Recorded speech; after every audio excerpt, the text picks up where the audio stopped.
ஒரு ஃபோன் அடிச்சுச்சு அப்படின்னா, இம்மீடியட்டா எடுத்து ரெஸ்பாண்ட் பண்ணணும்னு அவசியமே கிடையாது. ஒரு மெயில் வந்துச்சு அப்படின்னா, இம்மீடியட்டா ரெஸ்பாண்ட் பண்ணணும்னு அவசியமே கிடையாது. ஒரு ஃப்ரெண்ட் டக்குன்னு என்னைய அன்பிளான்டா கூப்பிடுறான் அப்படின்னா, அதுக்கு நான் போணும்னு அவசியம் இல்ல. கடைசி டைம்ல என்னை இன்வைட் பண்றாங்க அப்படின்னா, நான் அந்த கல்யாணத்துக்கோ, அந்த ஃபங்ஷனையோ அட்டெண்ட் பண்ணணும்னு எந்த அவசியமும் இல்ல. இது எல்லாத்துடைய பேஸ் லைன் என்னன்னு பார்த்தீங்க அப்படின்னா, no. No, no, no. The art of saying no அப்படிங்கிறது தான் இங்க விஷயமே. எந்தெந்த இடத்துல நோ சொல்லணுமோ, அந்தந்த இடத்துல நோ சொல்லல அப்படின்னா, நம்ம கண்டிப்பா டேக்கன் ஃபார் கிராண்டட் தான். கொஞ்சம் டீட்டெயில்டா பார்க்கலாமா?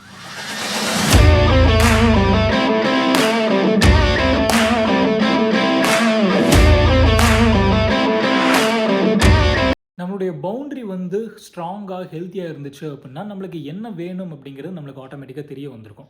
நம்மளுக்கு என்ன வேணும் நம்மளுக்கு நல்லா தெரிஞ்சுச்சு அப்படின்னா, மத்தவங்க சொல்ற சில விஷயத்துக்குலாம் எந்தெந்த இடத்துல நோ சொல்லணுமோ, அந்தந்த இடத்துலலாம் நம்ம நோ சொல்லியிருந்திருப்போம். ஆனா இதே இது நம்முடைய பவுண்டரி வந்து நம்மளுக்கு தெரியாமயே போச்சு அப்படின்னா, அடுத்தவங்க சொல்ற ஒவ்வொரு விஷயத்துக்கும் எஸ், ஆமா, ஓகே, டன் அப்படின்ட்டு அடுத்தவங்களுடைய போக்கிலேயே விட்டுருவோம் நம்ம.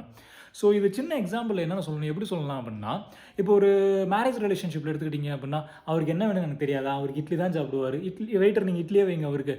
ப்ரொஃபஷனல் ரிலேஷன்ஷிப்பில இந்த மெயில் அனுப்பிச்ச உடனே செகண்ட் டைம்ல இமிடியேட்டா கால் பண்ணுவாங்க. ஈஸ்வர் இந்த மெயில் அனுப்பிச்சிட்டேன் கொஞ்சம் தயவு செஞ்சு இமிடியேட்டா ரெஸ்பாண்ட் பண்ணு. இல்ல எதுவும் டிலே பண்ணிருக்காத டக்குன்னு இமிடியேட்டா கால் பண்ணு. இமிடியேட்டா ரெஸ்பாண்ட் பண்ணு அப்படிங்கிறது. ஃப்ரெண்ட்ஷிப்பில பார்த்துக்கிட்டீங்க அப்படின்னா, ஈஸ்வர் பத்தி எனக்கு தெரியாதா? அவன் எப்படி இருந்தாலும் வருவான்டா. அவன் சும்மா தான்டா இருப்பான். அவனா நீ நேம் ஆட் பண்ணுங்க டிஃபால்ட்டா அவனா வந்துருவான்டா. இது ஒரு ஃப்ரெண்ட்ஷிப்பில் டேக்கன் ஃபார் கிராண்டட் அப்படிங்கிற விஷயம். இந்த எல்லா விஷயத்தோட அடிப்படை பார்த்தீங்க அப்படின்னா, நோ சொல்லாமல் இருக்கிறது தான். இந்த எல்லா விஷயமும் உங்களை கேட்காமையே அவங்களா டிசைட் பண்ணுறது, அவங்களுடைய போக்கிலேயே இருக்கிறது. ஆனால் இதே இது நம்மளுடைய பவுண்டரி ஸ்ட்ராங்காக இருந்து, நம்ம நோ சொல்ல வேண்டிய இடத்துல ஃபுல்லாக நம்ம நோ சொல்லியிருந்தோம் அப்படின்னா, அவங்க நம்மளை பற்றி டிசைட் பண்ணுறதுக்கு முன்னாடி நம்மக்கிட்ட ஒரு வார்த்தை கேட்டிருந்திருப்பாங்க. நம்மளுடைய அவைலபிலிட்டி செக் பண்ணியிருந்திருப்பாங்க. நம்மளுடைய இன்ட்ரெஸ்ட் என்ன அப்படிங்கிறத செக் பண்ணியிருந்திருப்பாங்க. இப்போ நீ ஃப்ரீயாக இருக்கியா, ஆக்குபைடாக இருக்கியா, பிஸியாக இருக்கியா அப்படிங்கிறதையும் செக் பண்ணியிருந்திருப்பாங்க. ஸோ ஒரு மேரேஜ் ரிலேஷன்ஷிப் ஆகட்டும், ஒரு பர்சனல் ரிலேஷன்ஷிப் ஆகட்டும், ஒரு ப்ரொஃபஷனல் ரிலேஷன்ஷிப் ஆகட்டும், இது 3 இடத்துலையுமே பார்த்தீங்க அப்படின்னா, நம்மளை முன்னிலைப்படுத்துறதுக்கு சில விஷயங்கள்ல நோ சொல்லணும். நோ ஒவ்வொரு தடவையும் நம்ம சொல்லும்போது, அடுத்தவங்களுக்கு எஸ் சொல்கிறோம் அப்படிங்கிற மாரி. ஃபார் எக்ஸாம்பிள் வந்து, இப்போ அடுத்தவங்களுக்கு நீ எஸ் சொல்ற அப்படின்னா, ஒண்ண நீ பிரையாரிட்டைஸ் பண்ணாம அடுத்தவங்கள பிரையாரிட்டைஸ் பண்ணிட்டு இருக்க அப்படிங்கிறது தான். ஆனா ஒவ்வொரு தடவையும் நீ நோ சொல்லும்போது, ஒண்ண பிரையாரிட்டைஸ் பண்ற, உன்னுடைய ஹெல்த்தை நீ முக்கியமா பார்க்குற, அடுத்தவங்கள செகண்டரியா பண்ற அப்படிங்கிறது தான்.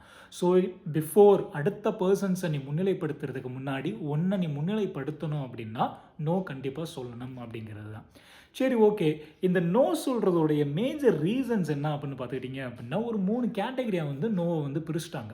ஃபார் எக்ஸாம்பிள் வந்து ஃபர்ஸ்ட்டு ஒரு கேட்டகரி பார்த்தீங்க அப்படின்னா, அவங்களுக்கு ஏதாச்சும் ஒரு ஹெல்ப் தேவைப்பட்டிருக்கும். அதனால நம்ம நோ சொல்லாம விட்டுருப்போம்.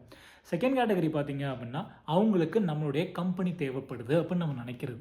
தேர்ட் கேட்டகரி பார்த்துக்கிட்டீங்க அப்படின்னா, அவங்க எதுவும் தப்பா நினைச்சிட்டாங்கன்னா, நம்ம நோ சொல்லாம இருக்கிறதுக்கு மிக முக்கியமான காரணங்கள்ல காரணம் என்ன அப்படின்னா, அவங்க எதுவும் தப்பா நினைச்சிட்டாங்கன்னா, அடுத்தவங்க தப்பா நினைச்சிட்டாங்கன்னா, அதுக்கப்புறம் அவங்க நம்மகிட்ட பேசாம போயிட்டாங்கன்னா, இதுக்கப்புறம் நம்மள வேற மாரி ட்ரீட் பண்ணிட்டாங்க அப்படின்னா, உன்ன பத்தி ஒரு முழு புரிதல் இல்லாத ஒரு பெர்சன், உன்ன பிரையாரிடைஸ் பண்ணாத ஒரு பெர்சன், தப்பா நெனச்சா என்ன? உனக்கு முன்னிலை குடுக்காம இருந்தா என்ன? அல்லது உன்கிட்ட பேசாம இருந்தா என்ன? அந்த மாதிரியான பீப்பிள ஃபுல்லா நம்ம லைஃப்ல இருந்து கட் அவுட் பண்ணணும் அப்டின்னா, இந்த நோ அப்படிங்கிற ஒரு விஷயம் மிகப்பெரிய விஷயம் அப்படிங்கிறாங்க. ஸோ கண்டிப்பா நோ சொல்ல வேண்டிய இடத்துல நோ சொல்லணும். இன்னொரு ஒரு விஷயம் ஏன் நம்மலாம் நோ சொல்றதுக்கு தயங்குறோம் அப்படின்னா, அதில அன்கம்ஃபர்டபுள் அப்படிங்கிறது தான் நெறைய பேர் சொன்ன விஷயம். ஆ எப்படிங்க சொல்றது? ஒரு மாரி அன்கம்ஃபர்டபுளா இருக்கே! அது எப்படி நம்ம டக்குனு ஒருத்தவங்க மூஞ்சிக்கு ஏத்த மாரி முகத்தில அடிச்ச மாரி சொல்லிற முடியாதுல்ல, அப்படிங்கிறது தான். நல்லா ஞாபகத்தில வச்சுக்கோங்க. ஒவ்வொரு பெர்சனல் குரோத்தும் அன்கம்ஃபர்டபுள் தான். ஒவ்வொரு பெர்சனல் குரோத்தும் அன்கம்ஃபர்டபுள் தான். நம்ம ஒரு கம்ஃபர்ட் ஜோன்லேருந்து அன்கம்ஃபர்ட் ஜோனுக்கு போனா மட்டும் தான், ஒரு புது விஷயத்த நம்ம கத்துக்க முடியும். இந்த இடத்துலருந்து இந்த இடத்துக்கு கொஞ்ச நாச்சும் நம்ம படிக்கட்டு ஏற முடியும். இல்ல நான் இப்படியே தான் இருப்பேன். அவங்க தப்பா நெனச்சுக்குவாங்க. அதனால நான் எதுவுமே சொல்ல மாட்டேன் அப்படின்னா, நம்ம இப்படியே தான் இருப்போம். அடுத்த ஒரு லெவலுக்கோ அல்லது அன்கம்ஃபர்ட் ஜோன்ல மத்த ஒரு விஷயத்தையோ கத்துக்கிறதுக்கு நம்மளுக்கு ஆர்வம் அப்படிங்கிறதே வராம போயிரும். So personal growth is always uncomfortable. அந்த ஒரு பெர்சனல் குரோத்ல இந்த நோ சொல்கிற விஷயம் டெஃபினட்டாக கண்டிப்பாக முக்கியமான ஒரு விஷயம். So art of saying no அப்படிங்கிறது ஒரு மென்டல் ஹெல்த்துக்கும் சரி, நம்மளுடைய பர்சனல் க்ரோத்துக்கும் சரி ரொம்ப முக்கியமானது அப்படின்ட்டு மிஷல் லில்மன் சொல்லியிருக்காங்க. இன்னொரு ஒரு விஷயம் பார்த்தீங்க அப்படின்னா, இந்த நோ சொல்லும்போது ஒவ்வொரு தடவை நீ நோ சொல்லும்போதும் பார்த்தீங்க அப்படின்னா, உன்னுடைய ஹெல்த்தை மட்டும் நீ முக்கியத்துவம் கொடுக்காம, உன்னுடைய பர்சனல் க்ரோத்துக்கு மட்டும் முக்கியத்துவம் கொடுக்காம, உன்னை நீ புரிஞ்சுக்கிறதுக்கு உனக்கு நீ டைம் கொடுக்குற அப்படிங்கிறது தான். ஃபார் எக்ஸாம்பிள் வந்து ஒரு ஃப்ரெண்டு கூப்பிட்டுட்டான் அப்படிங்கிறது இமீடியட்டாக அவன்கிட்ட போகாமல் நீ அவனுக்கு நோ சொல்லிவிட்டு ஒன்று நீ ப்ரையாரிட்டைஸ் பண்ண அப்படின்னா, ஒன்று படம் பார்த்துருந்துருக்கலாம், இன்னொன்று புக்ஸ் படிச்சிருந்துருக்கலாம், உனக்கு என்ன பிடிக்கும் அப்படிங்கிறது தெரிய வந்திருக்கும். நிறையா இடத்துல நிறையா பேத்துக்கு சில விஷயங்கள் அடுத்தவங்களுடைய இதில் போகிறதுக்கு உண்டான மிகப்பெரிய காரணம் நம்மளுக்கு என்ன பிடிக்கும்னு நம்மளுக்கு தெரியாமல் இருக்கிறது தான் காரணம் அப்படிங்கிறாங்க.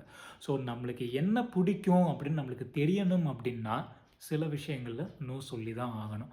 நோ சொல்கிறது பர்சனல் க்ரோத், மைண்ட் ஸ்டெபிலிட்டி, ஒன்றை நீ அறியறதுக்கு மிக முக்கியமான ஒரு விஷயம் நோ சொல்கிறது தான். So art of saying no. சொல்ல வேண்டிய இடத்துல நோ கண்டிப்பாக சொல்லுங்கள்.